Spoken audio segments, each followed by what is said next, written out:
How you guys doing? I'm good. So I was gonna get back to making some other videos after I was done with my college assignment, and as I was scrolling through my go-to YouTube channels, I happened upon this new one from Gametheory. Now, I should probably set the record straight. Even in spite of their video, I do not hold anything against MatPat or Gametheory, nor is this video meant to troll them in any way. And even in spite of that, there has always been some theories from MatPat that I have disagreed with over others. But this broke me.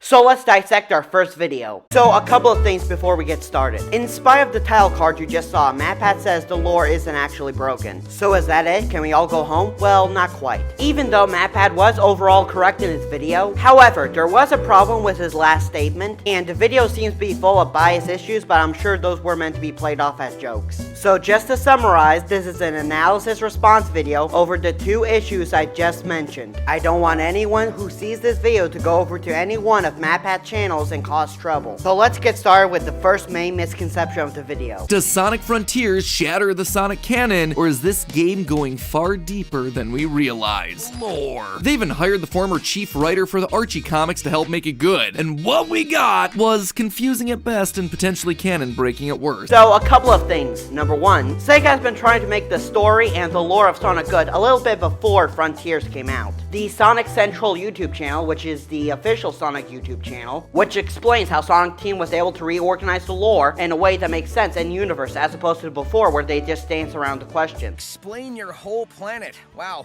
I'm glad we're starting off light. Can't see from orbit are all the islands dotting the oceans.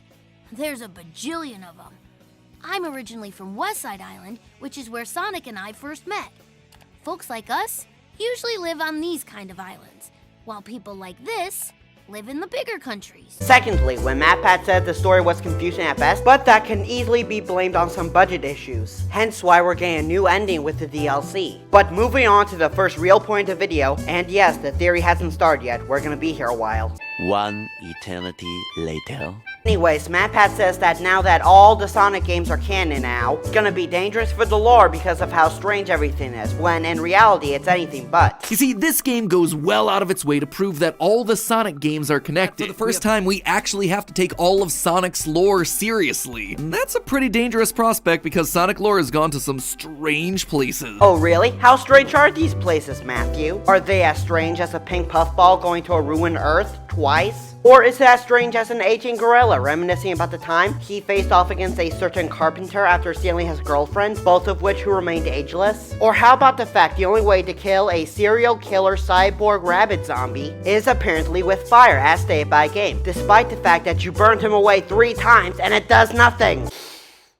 You get my point. The longer any video game franchise goes on for, the more expansive the lore is always going to be, and the harder it's going to be to get that lore intact. Sonic as a franchise is no exception. It never meant the lore of any of these franchises was broken before, and on top of that, while everyone says that Sonic's lore is confusing to begin with, That's not entirely accurate.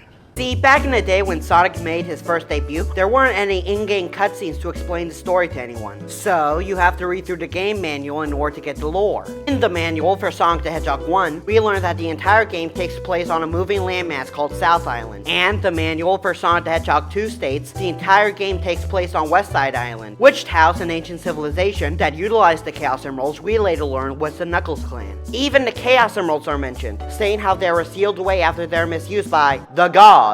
And if you played Sonic Frontiers and think the idea of gods contradicts what we see in game, it doesn't really, but I'll explain why later. Not to mention, the timeline didn't really get all screwy until the fan-dubbed meta era, where there were constantly confusing time travel with dimension hopping.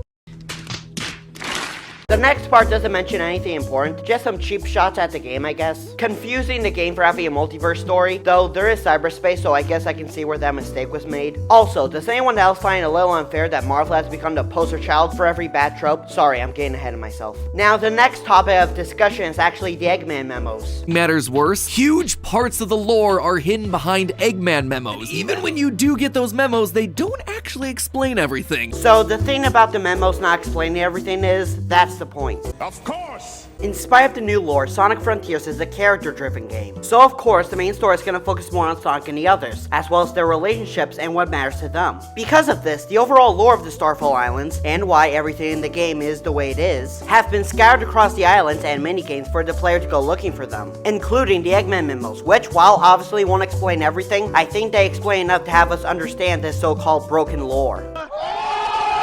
Good example is how the game decides to give us a better explanation on the character Chaos. By the way, this lines up perfectly with the next part of MatPat's video, the introduction of the new extraterrestrial race called the Ancients. Now, older Sonic fans will take one look at the ancient race and immediately connect the dots to an old foe that we faced back in 1998. You see, these ancient aliens look exactly like the main villain Chaos from the game Sonic Adventure. You see, Chaos wasn't an alien in Sonic Adventure, at least not really. The Sonic Adventure navigation guide tells us that Chaos isn't an alien, but rather a mutant, thanks to being exposed to a special kind of radiation. He was originally one of these adorable guys, a Chow. Oh, but don't you see, MatPat, this may be the only thing we're both right about. For you see, Chaos is both a mutant and an alien.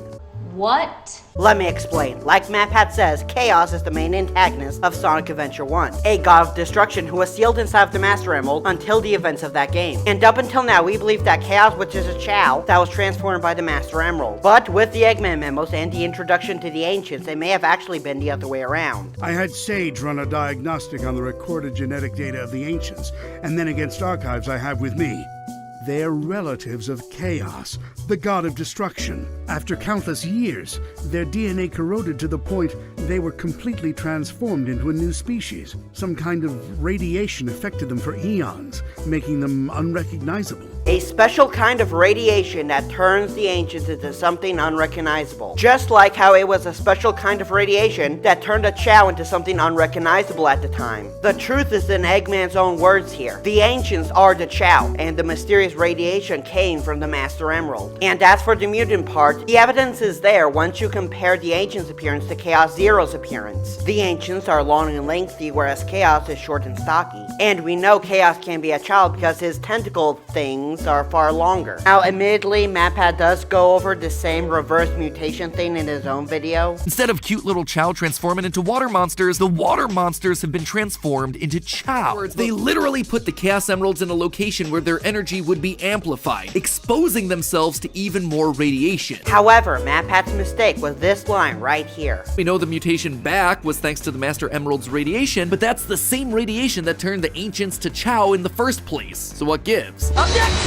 This gives, actually. Longtime Sonic fans will tell you that the Master Emerald has some form of consciousness, hence why people have to plead to the Master Emerald to get something done, whereas with the Chaos Emeralds, you can bully them around as much as you want. And it's how the Master Emerald was able to call the Chaos Emeralds, and thus the Ancients towards it without anyone using it. And since there was no Echidna guarding the Master Emerald for so long, the Master Emerald had to make its own with Chaos, taking one random Chow and reverting it back into an Ancient as an immortal guardian. However, for whatever reason, it couldn't make it the same as the other Ancients. And I'm not just saying this because it came from me, but I am. This is likely a better explanation than the one MatPat was pitching. When the chaos energy was neutralized, the effects would presumably be reversed, allowing a Chow within the vicinity of the Master Emerald to lose its Chow-like form and return to its original state. Why? Why would that be it? If the chaos radiation really did work that way, and it was turned off at any point back then, wouldn't there be multiple chaoses? And how would turning off the source of the radiation undo everything it's caused? Radiation doesn't work like that at all. I thought you were a man of science. But what does that have to do with it? No. He's got a point. But now we come to the final part of the video. The part that made me want to make this response in the first place. The part that made me look at this entire theory and go, Chaos just couldn't risk the power getting into the hands of someone who could abuse it, like the Echidnas, like Eggman, and like Sonic. What? Like Sonic. What? Sonic. Maybe all the over-reliance on Super Sonic to defeat Eggman over the years will start to have a negative effect. Can we do a playback on my last explosion? Thank you. So I'm now going to explain why Sonic is definitely not overusing the emeralds, but he is also the most worthy of them, simply for the fact he almost never keeps the emeralds when he gathers them. If Sonic was really over-reliant on the emeralds, he wouldn't have been fine of constantly letting them go time and time again. It's why the emeralds don't show up across all Sonic games. Heck, sometimes the emeralds are just given to Sonic, and that's the difference between Sonic and everyone else who's ever had the emeralds. And I think taking a good look at the history of Sonic's world can prove that. Remember those gods I mentioned before tied to the Chaos Emeralds? Well, whether Ian realized it or not, I think the ancients are a dead ringer for these gods. Again, we have the Knuckles clan as a prime example, but we also have the Babylons from Sonic Riders. According to rumors, Babylon rogues incurred the wrath of the gods because of their crimes. And there you have it, our first video response of this channel. And if you somehow do like the idea of an evil Supersonic, well, there's always Fleaway Supersonic to look up. Anyways, thanks for watching and be sure to subscribe below. Theory debunked.